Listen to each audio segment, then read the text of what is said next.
एक प्रश्न उठता है। मोदी जी वादा करते हैं और फिर उस तुरंत 1-2 महीने के अंदर ही या उससे जल्दी उस वादे से पलट जाते हैं।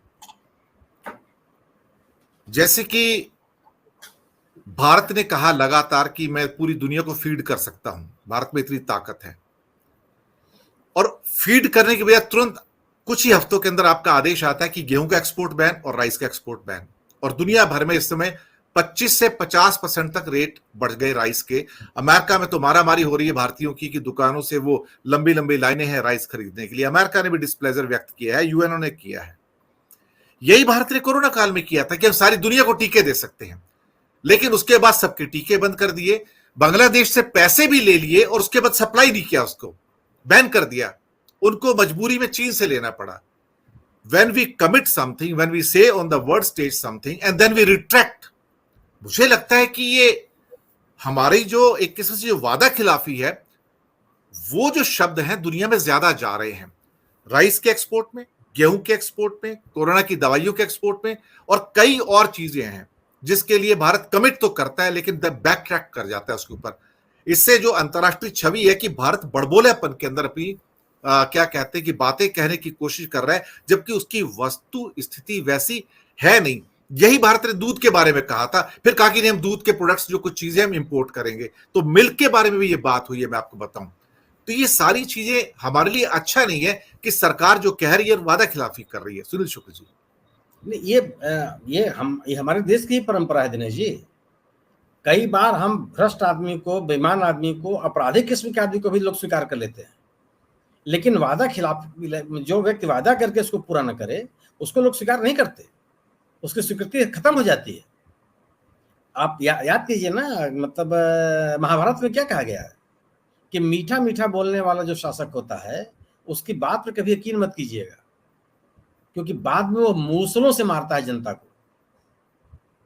ये मीठी मीठी बात करना बिना किसी आधार के, ये वही है। और आज की डिप्लोमेसी में आप किस तरह से खारिज कर दिए जाते हैं कि कोई आपसे आपकी बात पे यकीन नहीं करता, व्यापार नहीं करना चाहता। और अगर आपके प्रति विश्वास घटता चला जाएगा तो आपके विदेशी मुद्रा की स्थिति क्या होगी, व्यापार का क्या होगा, आपके साथ कौन रिश्ता रखेगा। और यह है कि अंतर्राष्ट्रीय स्तर पर आपकी विश्वसनीयता का कम होना, कूटनीतिक, ये बहुत बड़ी क्षति है।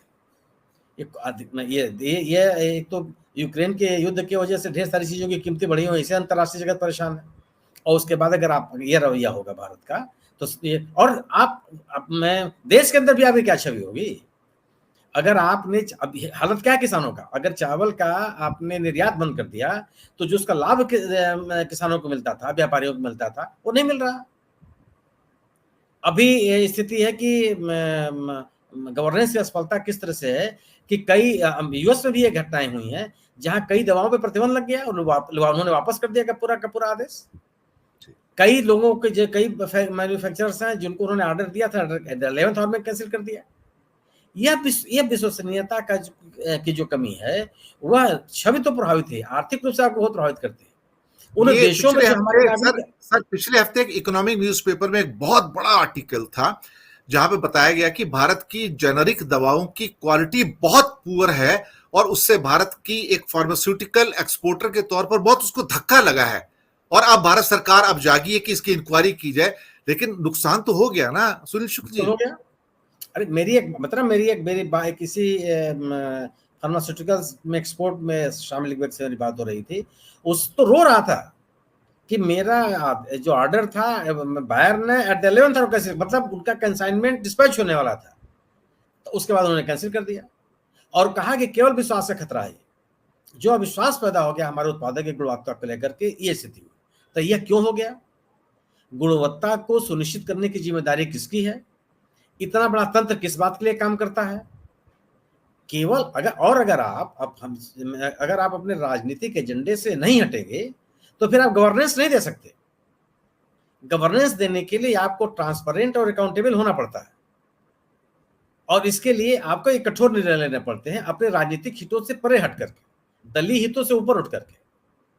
इसके लिए सरकार को, जो भी सत्तारूढ़ दल है, इस स्तर पे अपने आप को तैयार करना होता। तो आप स्वदेश में देखिए ना, मतलब आप किस तरह का नरेशन चलाने की कोशिश की गई कि हमने निःशुल्क टीकाकरण दिया। अरे इस देश में किस टीकाकरण में पैसा लिया गया देश के नागरिकों से? किस चीज? मेरे वहां में है चेचक का टीका, मुझे लगा था, मैं प्राइमरी स्कूल में पढ़ता था, हमसे चवन्नी की 10 पैसा किसी ने नहीं लिया। प्लेग के टीके लोगों को ले किसने ले लिया? मतलब तमाम तरह के टीकाकरण हुए, पोलियो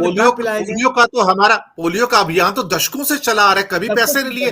बस स्टेशन के ऊपर, रेलवे स्टेशन के ऊपर, हर जगह टीके लगाए जाते हैं पूरी दुनिया में। किसी को मतलब आप लोग टीके मैंने पोलियो के टीकाकरण के लिए लोग जाते थे लोगों के, लाभार्थियों के पास, घर घर लोग घूमते थे कि साहब आप घर में कोई छोटा बच्चा है क्या, दवा पिलानी।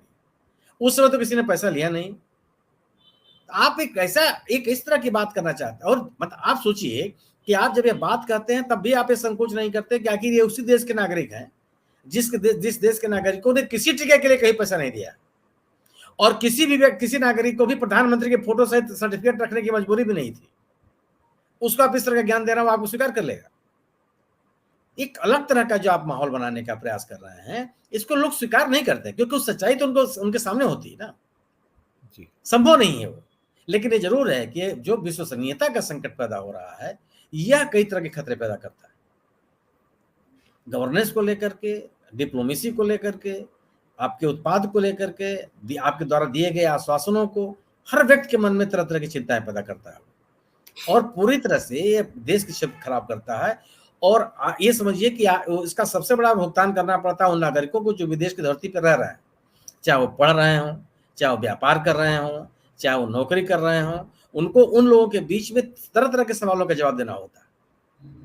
आप अपनी पीठ थपथपा लीजिए कि हमने ये कर दिया, हमने वो कर दिया, ऐसा कर दिया, वैसा। आप बताइए क्या आपने कहा? मैंने गृह मंत्री से कोई उम्मीद करता है? हम लोग जब पढ़ते थे तो हम लोग अखबार की नौकरी करना शुरू तो कहते थे गृह मंत्री ने संसद में जो बात कर दी वो गास्पेल होता है, उस पर आप कोई बहस नहीं कर सकते।